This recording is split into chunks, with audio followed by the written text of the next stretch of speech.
নমস্কার।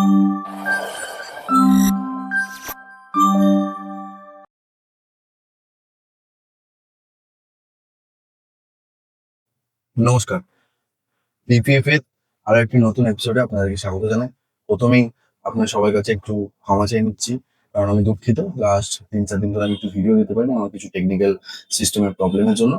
তো আজ থেকে সেটা আবার ভিডিওটা কন্টিনিউ হবে। আজকে আমি পোস্ট মার্কেট অ্যানালাইসিস দিয়ে শুরু করব। ২৭ তারিখে আগামীকালের মার্কেটটা কেমন হতে চলেছে, বিগত ৩-৪ দিন মার্কেটটা কিরকম ছিল, আমাদের প্রত্যাশা মতন মার্কেট আমরা যে আলোচনা করেছিলাম আগের গত রবিবার দিনকে আমরা যে পোস্ট মার্কেট অ্যানালাইসিস করেছিলাম তার প্রেক্ষিতে যে মানে এই সপ্তাহের এক্সপায়ারিটা কিরম হতে চলেছে, আপসাইড ডাউন সাইড কিরম কি জোনগুলো আমাদের ইম্পর্টেন্ট হতে চলেছে, সবগুলো আমরা যেন আলোচনা করেছিলাম।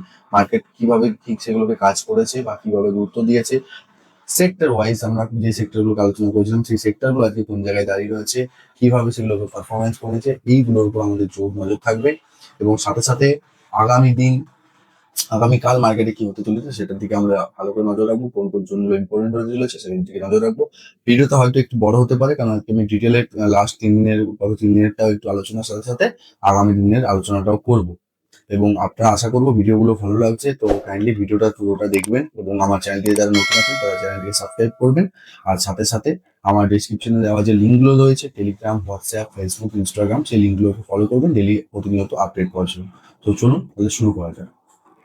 দেখুন, আজকের আমরা যদি প্রি মার্কেটের যে মার্কেট চর্চা আমরা শুরু করতে চলেছি সেখানে যদি আমি প্রথমেই যদি আমাদের যে কি ইন্ডেক্সগুলো রয়েছে নিফটি, সেন্সেক্স, যে ইন্ডেক্সটা রয়েছে সেই ইন্ডেক্সটা দেখি লাস্ট দিন একটা হিউজ একটা ডাউন সাইড এসছে।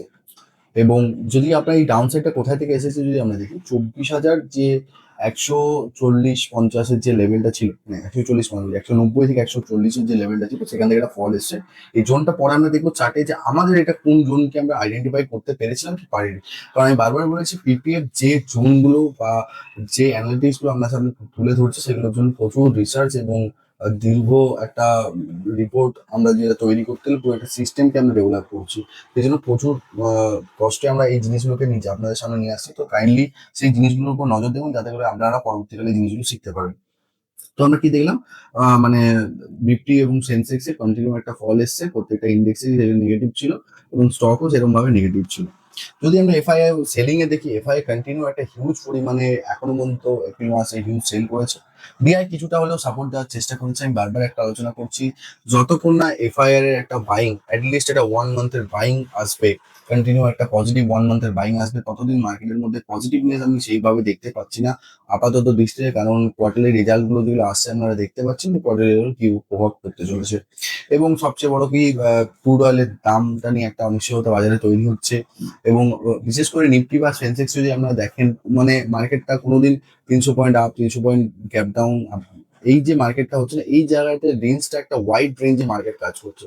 আর কিছুদিন আগে আমার এই ভিডিও থেকে আমাকে কিছুজন ডিএম করেছিল যেখানে বলছিল, দাদা আপনি এতটা বড় রেঞ্জ কি করে দিচ্ছেন, ২৫,১২৫ থেকে ২৪,১৩১ যে আমার লেভেলটা ছিল, এই ১,০০০-এর রেঞ্জটা আমি ওনাকে সব একটা কথাই বলেছি, দেখুন মার্কেটে যেহেতু এখন ভোলাটিলিটি একটু হাই রয়েছে, যেহেতু আমরা অনেকটা বড় রেঞ্জ আমাদেরকে হয়তো মার্কেট ওপেন করছে বা মার্কেট ডাউনে খুলছে, আপে খুলছে, সেই জায়গায় আমাদেরকে রেঞ্জ গুলোকে ধরে চলতে হবে। সেই রেঞ্জের জন্য আমাদেরকে এটা ফলো করতে হচ্ছে। তো ইনফোসিস এর মতন যে আইটি কোম্পানি রয়েছে, ইনফোসিস, আইসিএল, উইপ্রো, এদের রেজাল্ট মোটামুটি নো ডাউট মার্কেটের পক্ষে খুব একটা ভালো নয়। সেই জন্য আইটি ইন্ডেক্সের আমরা অবশ্যই দেখেছি কোথায় আইটি ইন্ডেক্স ফল করেছে, কোথায় আইটি ইন্ডেক্স সাস্টেন করার চেষ্টা করেছিল। আপনারা অলরেডি সেক্টর অ্যানালিসিস এর ভিডিওটা দেখেছে এবং পরবর্তীতে আমরা দেখব। এরপর যদি আমরা দেখি নিফটির যে উইকলি, যদি আমরা দেখি উইকলি আপনার পারফরমেন্স দেখতে পাচ্ছেন যে মার্কেট কিন্তু টোটালি একটা নেগেটিভ বায়াসনেস তৈরি করার চেষ্টা করছে আবার। এরপর যে আমি যেটা বললাম এফআইডিআই কন্টিনিউ এখন পর্যন্ত সেলিং মোডে রয়েছে এবং এখানে ডিআইআই তাকে সেই জায়গাতে সাপোর্ট দেওয়ার চেষ্টা করছে। এরপর যে আমি কিছু ব্যাংকিং রেজাল্টের দিকে ফোকাস করি, ব্যাংকিং রেজাল্ট থেকে যদি ফোকাস করা যায় সেটা হচ্ছে এইচডিএফসি ব্যাংক। গ্রোথ এসেছে plus year on year growth এসেছে 9%-এর কাছাকাছি, যেখানে যে গ্রস এনপিএ যেটা আছে 1.15%-এর মতো কাছাকাছি। আইসিআইসি ব্যাংকেও প্রায় ইয়ার অন ইয়ার গ্রোথ প্রায় 8%, ইয়েস ব্যাংকের ক্ষেত্রে একটা ভালো কামব্যাকের জায়গা তৈরি হচ্ছে, প্রায় অ্যারাউন্ড ইয়ার 35%-এর কাছাকাছি, এবং গ্রস এনপিএ তাদের 1.3%-এর কাছাকাছি এসেছে। অ্যাক্সিস ব্যাংকের ক্ষেত্রে যদি আমি বলি 2%-এর কাছাকাছি তাদের প্রফিট ইয়ার-অন-ইয়ার খুব একটা ভালো রেজাল্ট করেনি, অ্যাসেট কোয়ালিটি ইমপ্রুভ হয়েছে। তো এই যে রেজাল্ট গুলো আসছে, এই রেজাল্ট গুলোর উপর কিন্তু আমাদেরকে ফোকাস রাখতে হবে। এরপর যদি আমি কিছু ব্লু চিপ কোম্পানি বা নিফটি ফিফটি যেগুলো ওয়েটেজ লেভেল কোম্পানি যদি আমি দেখি, ইনফোসিসের ইয়ার-অন 20%-এর কাছাকাছি ইয়ার গ্রোথ এসছে। ওদের যে FY2 এর যে গাইডেন্সটা আছে সেটা খুবই উইক, মানে রেভিনিউ যে গ্রোথটা আছে সেটা খুবই উইক এসছে। উইপ্রোর ক্ষেত্রেও 12%-এর কাছাকাছি একটা ফ্ল্যাট গ্রোথ এসে দেখা গেছে, এবং তারা 15,000 কোটি টাকার যে শেয়ার বাইব্যাক আমি বলেছিলাম সেগুলো নিয়ে আলোচনা করছে। রিলায়েন্সের ক্ষেত্রে নেগেটিভ ইয়ার গ্রোথ, এবং সেখানে যে তাদের যে অয়েল যে বিজনেসটা রয়েছে সেই দিকটা পুরোপুরি একটা ডাউনগ্রেড দেখা গেছে, এবং সেই জায়গায় তাদের যে জিও আছে, জিও নেটওয়ার্কটা আছে, জিও টেলিকম রয়েছে, সেই দিকে একটা ভালো প্রফিট করতে দেখা যায়, এবং তাদের ওই জন্য ব্যবসা যেহেতু একটা ডাইভার্সিফিকেশন রয়েছে, ওই জন্য তারা নিজেদের ব্যবসাটাকে ধরে রাখার জন্য এই জিনিসটা ব্যবসাটাকে এই কোয়ার্টার অন কোয়ার্টার একটা গ্রোথ আনার চেষ্টা করছে, এবং এই জন্য ইনভেস্টরদেরকে ধরে রাখার জন্য তারা 6 টাকা করে ডিভিডেন্ড ডিক্লেয়ার করেছে। টিসিএস এর রেজাল্ট অলরেডি আমরা আলোচনা করেছি, কিন্তু মতো একটা ফ্ল্যাট গ্রোথ ছিল। এরপর আমি যদি দেখি গ্লোবাল ইন্ডেক্সে, যদি গ্লোবাল ইন্ডেক্সও প্রায় সবই ফ্ল্যাট নেগেটিভে গেছে, একমাত্র নাসডিক, যেহেতু নাসডিকে আমাদের আইটি ওখানকার কোম্পানিগুলোর রেজাল্ট আসছে, টেক কোম্পানিগুলো, এবং টেক কোম্পানিগুলোর উপর তারা বেট করছে বড় ইনভেস্টররা, তার জন্য একটা আমরা এখন পজিটিভ সাইন দেখতে পাচ্ছি নাসডিকের ক্ষেত্রে। এরপর যদি আমি ক্রুড অয়েলের প্রাইসিং এর অবস্থা দেখি, ক্রুড অয়েল এখনো কন্টিনিউ এই ইরান আর ইসরায়েল বা ইউএস এর মধ্যে পিস ডিল চলছে, যেটা এখনো পর্যন্ত কোনো স্থায়ী জায়গায় আসেনি, কোনো ফাইনাল ডিসিশন হয়নি। আগামীকাল পর্যন্ত যেটা হয়েছিল যে ইসলামাবাদে তারা যাবে এবং মিটিং করবে, সেখানে গিয়ে ডাইরেক্ট একটা কথা বিতরণ হয় যে এখন ইরান বলছে যে আমরা কোনো মিডিয়াদের থ্রুতে না, আমরা ডাইরেক্ট আমেরিকার সাথে 1-to-1 একটা ডিসকাশনে যেতে চাই, এবং সেই জায়গা থেকে তারা এটা প্রস্তাব রেখেছে। কিন্তু আজ সকালে যখন আমরা ডোনাল্ড ট্রাম্পের টুইট দেখি, সেখানে তিনি বলেন যে আমার যে ডেলিগেশনরা যে ইসলামাবাদ যাওয়ার কথা ছিল তাদেরকে আমি রিটার্ন করতে বলেছি, আমরা এখন এই সফরটা ক্যান্সেল করেছি। এবং তারপর আমি একটা শর্টস অলরেডি বানিয়েছিলাম যেখানে ডোনাল্ড ট্রাম্পের উপর একটা অ্যাটাক হয়েছে, তার একটা ডিনার প্রোগ্রাম চলাকালীন, এবং সেটার দিকেও একটা মন নিতে পারে এই যুদ্ধটা। কারণ ইরান কন্টিনিউ বলছে যে আমরা কোনো কোনো ডিলের দিকে যাবো না, যে আমাদেরকে প্রেশার করা হবে কোনো ডিলের জন্য, আমরা সেইরকম কোনো ডিলের দিকে যাবো না। তো এর উপর অনেকটা নির্ভর করছে আগামীকালের মার্কেটটা, বিশেষ করে ক্রুড অয়েলের দিকে আমাদেরকে নজর রাখতে হবে, এবং সেখানে ডলার ইন্ডেক্স কোন জায়গায় কি তার জায়গা তৈরি করে সেই দিকটা আমাদের কারেন্সি, আমি বারবার বলেছিলাম যে ক্রুড এবং কারেন্সিতে একটা বড় সুযোগ আসবে, এবং আপনারা সেটা বারবার দেখেছেন। আমি কিন্তু অলরেডি আমার গ্রুপে, টেলিগ্রাম গ্রুপে অলরেডি সেটার আপডেট দিয়েছিলাম। আমি বারবার বলি, আমি যে আপডেট গুলো দিই কোনোভাবে সেগুলো বাই বা সেল রেকমেন্ডেশন নয়, পুরোপুরি একটা এডুকেশন পারপাসে আপডেট গুলো দিয়ে থাকি। আমি বারবার বলেছিলাম ভিডিওতে যে ক্রুড আর কারেন্সির একটা বড় সুযোগ আসতে চলেছে, একটা বড় সাইড আপনাদের অলরেডি সেটা কিন্তু হয়েছে, এবং প্রায় 2-3% ক্রুডের মধ্যে একটা স্পাইক পাওয়া গেছিল, এবং কারেন্সিতে অলরেডি সেটা পাওয়া গেছে।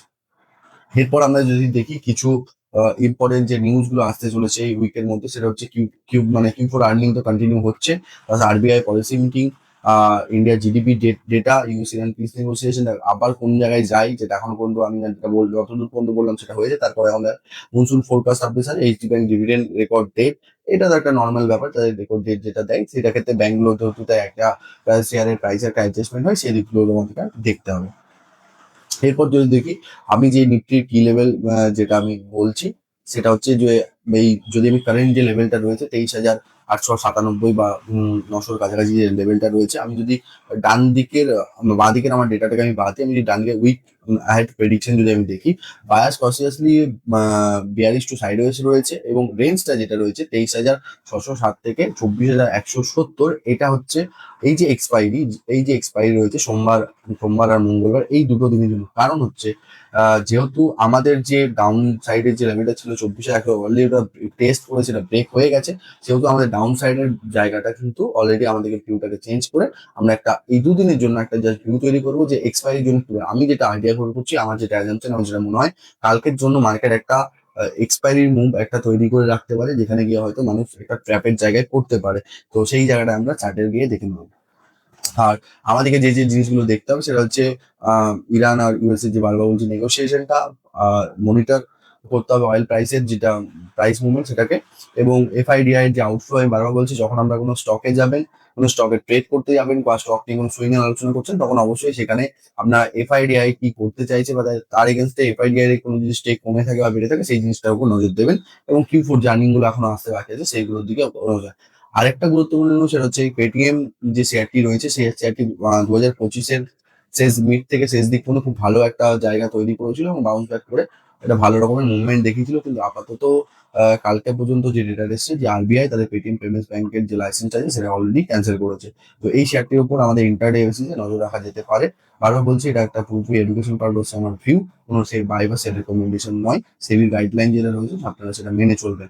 তো এবার দেখি চার্টে আসা যাক, চার্ট কি বলে, সেক্টরের চার্ট, স্টকের চার্ট, ইন্ডেক্সের চার্ট কি বলে, সেই চার্টগুলো আমরা দেখবো।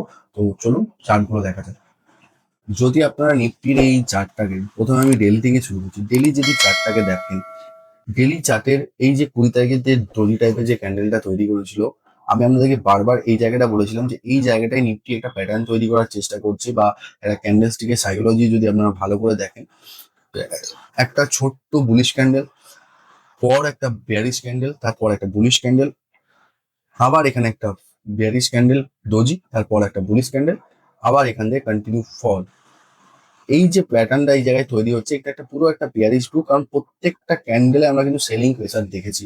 আমি যদি এই ক্যান্ডেলটাকে অ্যাজ এ মারুবজুর ট্রিট করতে চাই, সেই জায়গায় এই যে মারুবজুর এই যে ট্র্যাপিংটা এখানে হয়েছে, সেটা কিন্তু পুরোপুরি এই যে দধিটা যে তৈরি করেছিল সেটাতে কিন্তু আগের দিনের মার্কেটে দেখিয়ে দিয়েছিল 20 তারিখের মার্কেট এক্সপেক্টে। তো আমরা যদি আমাদের জোনগুলো অনুযায়ী কথা বলি, আমাদের জোনগুলো যদি কথা বলি, 20 তারিখ থেকে কন্টিনিউ দেখুন প্রত্যেকটা জোনকে আমাদের রেসপেক্ট করেছে মার্কেট। প্রত্যেকটা জোনকে মার্কেট কিন্তু রেসপেক্ট করেছে। আমি বারবার বলি, পিপিএফ যে জিনিসগুলো আনে বা যে জিনিসগুলো আপনাদের কাছে তুলে হচ্ছে, এটা কিন্তু কোনো রাতারাতি একদিনের একটা অ্যানালাইসিস আপনাদেরকে বা 1 ঘন্টার একটা অ্যানালাইসিস চার্ট দেখে নয়। এটার জন্য একটা ডিপ একটা রিসার্চ এবং একটা সিস্টেম দরকার হয়, তার ফলে কিন্তু এই ডেটাটা বা এই জোনগুলো বেরিয়ে আসার চেষ্টা করে।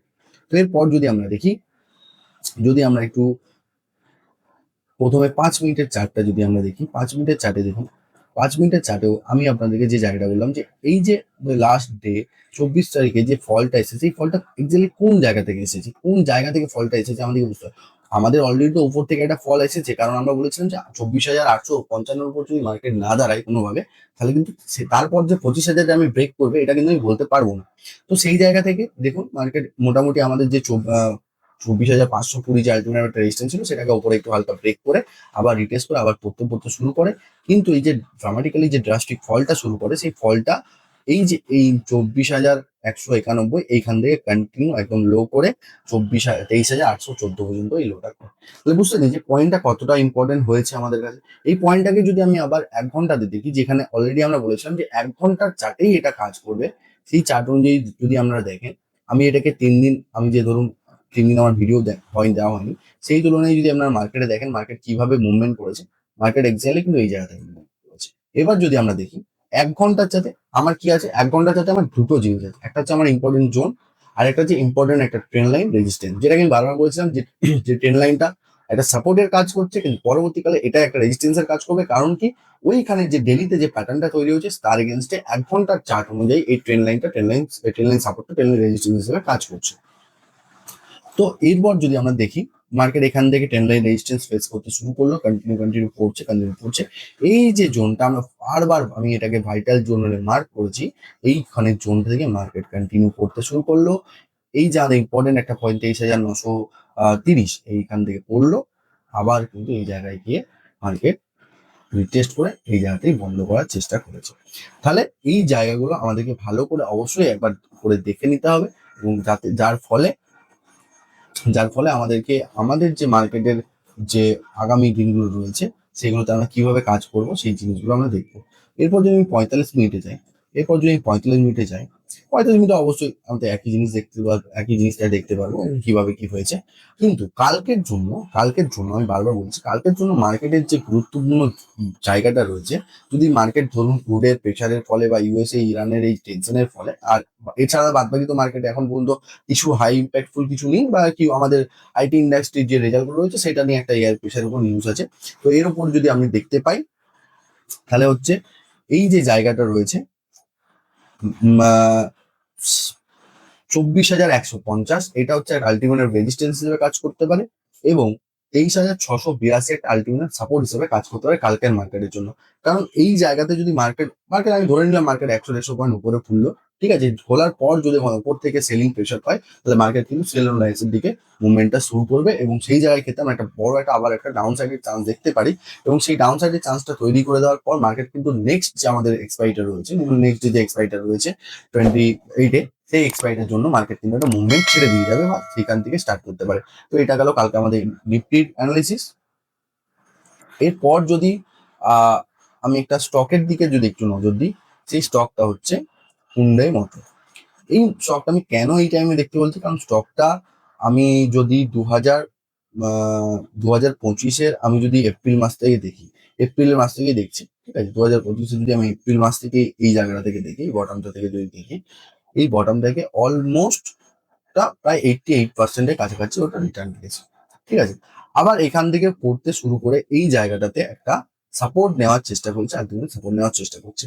আমি যদি ধরি এই জায়গাটা থেকে একটা রিট্রেসমেন্ট করে ওর একটা বাউন্স ব্যাক এসেছিল, একদম সিম্পল, আমি কোনো জটিলতায় যাচ্ছি না, আমি কোনো ইন্ডিকেটর ইউজ করছি না, আমি জাস্ট একটা প্রাইস অ্যাকশনের জায়গা থেকে বলছি।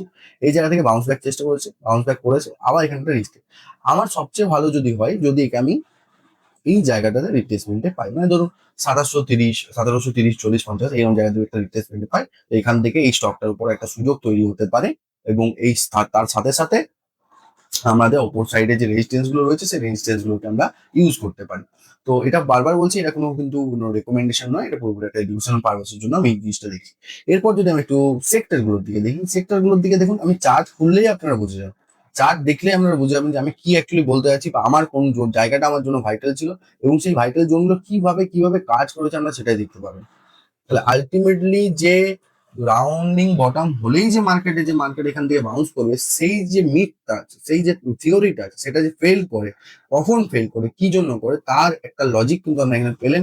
যদি এটার উপর আমরা রিসার্চ করি, তাহলে হয়তো এরকম ধরনের রাউন্ডিং বটমের যে ট্র্যাপ বা রাউন্ডিং বটমের যে মিথটা রয়েছে, সেটা কিন্তু যে বইয়ে যেটা লেখা আছে সেটাই যে সত্যি নয়, সেটা কিন্তু আপনারা এই চার্টটা থেকে দেখতে পেলেন, যেটার জন্য বারবার এই দুটো পয়েন্টকে এন্ট্রি করি। এরপর যদি এফএমসিজি দেখি, এফএমসিজি প্রায় নিয়ার অ্যাবাউট আমাদের যে অ্যানালিসিস পয়েন্ট ছিল সেখান থেকে প্রায় 7%-এর কাছাকাছি আমি আপ দেখেছি। আমার এইটা আলটিমেট আমার রেজিস্ট্যান্স একটা ছিল, তার আগে এখান থেকে একটা রিজেকশন খাচ্ছে আপাতত। কিন্তু আমি বারবার বলছি, নিফটি যেহেতু আমি বলছি যে স্লাইডলি বিয়ারিশ টু সাইডওয়েজ রয়েছে, কিন্তু নিফটির একটা ইন্ডেক্স, এই এফএমসিজি ইন্ডেক্সটা যদি Q4 এর কোম্পানিগুলোর রেজাল্টের উপর একটা ইম্প্যাক্ট পড়ে, তাহলে কিন্তু এই এফএমসিজি ইন্ডেক্সটা অনেকটা ক্ষেত্রে আমরা দেখতে পাই যেখান থেকে বাউন্স ব্যাক করে নিফটিকে একটা সাপোর্ট দেওয়ার চেষ্টা করছে। এরপর যদি আমি মিডিয়া দেখি, মিডিয়াতেও সেম, মিডিয়াতে অলমোস্ট আমার যে হাইটা রয়েছে সেটা হচ্ছে 1438, আমার যে আলটিমেট রেজিস্ট্যান্স 1495 এর কাছাকাছি ডিস্টেন্সটা রয়েছে। এরপর যদি আমি নিফটি ফার্মা ইন্ডেক্স বলি, ফার্মাকে আমি বলেছিলাম যে 22,775 পর ফার্মাকে দাঁড়াতে হবে, তারপরে কিন্তু আলটিমেটলি 23,700 কাছাকাছি একটা রেজিস্ট্যান্স রয়েছে। এরপর যে ইন্ডেক্সটা আছে সেটা পিএসইউ ব্যাংক অলরেডি একটা যদি Q4 রেজাল্টে ইম্প্যাক্ট আসছে, তার জন্য এই ইন্ডেক্সটাতে একটা এফেক্ট দেওয়া যাচ্ছে এবং এখানে আমরা দেখতে পাচ্ছেন পিএসইউ ব্যাংকের কি ধরনের কি এখানে রয়েছে। এরপর যদি আমরা দেখি রিয়েলটিও সেই সেম জায়গা থেকে একটা সাপোর্ট নেওয়ার চেষ্টা করে এবং সেখান থেকে বাউন্স ব্যাক করে ফল করার চেষ্টা করছে। আমি যদি অটো ইন্ডেক্স দেখি, অটো ইন্ডেক্স আমাদের একটা গুরুত্বপূর্ণ সাপোর্টের জায়গায় দাঁড়িয়ে আছে। কারণ কি, অটো ইন্ডেক্সের আমি বলেছিলাম যে অটো ইন্ডেক্সের একটা রিপ্লেসমেন্ট দরকার। আমি কিন্তু ওই রেসপেক্টে আমি হুন্ডাইটাকে আপনাদেরকে বললাম যে হুন্ডাইটাকেও এর সাথে সাথে আমরা দেখবেন কিন্তু এখানে একটা রিপ্লেসমেন্টের জায়গা রয়েছে। এরপর যদি পাওয়ারে আমার বলেছিলাম যে এর ওপর যদি মার্কেট দ্বারা এখান থেকে একটা বড় মুভমেন্ট নেওয়ার চেষ্টা করবে, কারণ এই যে সিচুয়েশনটা চলছে, এই সিচুয়েশনে কিন্তু পাওয়ারই একমাত্র একটা সেক্টর যে কন্টিনিউ একটা এভরিডে একটা বুলিশনেস ধরে রাখার চেষ্টা করছে। আপনারা দেখতে পেলেন যে কিভাবে আমরা সেই সেক্টর বা অ্যানালিসিস বা স্টকগুলোকে দেখি, আমাদের কাছে কোনো ইন্ডিকেটর আমরা ইউজ করার চেষ্টা, আমরা প্রাইস অ্যাকশন এবং তার যে রেসপেক্টিভ যে হিস্ট্রি অফ প্যাটার্নস রয়েছে, সেই প্যাটার্নগুলোকে আমি বারবার আপনার সামনে বলি যে মার্কেট তার প্যাটার্ন রিপিট করে, সেই জন্য মার্কেটের প্যাটার্নগুলোকে আমরা ধৈর্য ধরে দেখতে থাকবো। তো আশা করি ভিডিওটা ভালো লেগেছে আপনাদের এবং আপনাদের বুঝতে সুবিধা হয়েছে আগামী দিনের জন্য কিভাবে প্লে করবেন। মনে রাখবেন নিফটির যে দুটো পয়েন্ট বললাম, দরকার পড়লে ভিডিওটা একবার ঘুরিয়ে দেখে নেবেন। নিফটির কোন দুটো পয়েন্ট আমি বললাম সেই দুটো পয়েন্টকে ভালো করে পড়া হবে, যে স্টকগুলো বললাম, যে সেক্টরগুলো নিয়ে আলোচনা করলাম, সেগুলো নিয়ে আপনারা ভালো করে নিজেদের মতন করে অ্যানালিসিস করুন। যদি কোনো অসুবিধা হয় অবশ্যই আমাকে মেসেজ বা হোয়াটসঅ্যাপ করে বা কমেন্ট করে জানাবেন, ঠিক আছে? তো চলুন আজকের ভিডিওটা এখানে শেষ করছি, দেখা হবে আগামী। নমস্কার।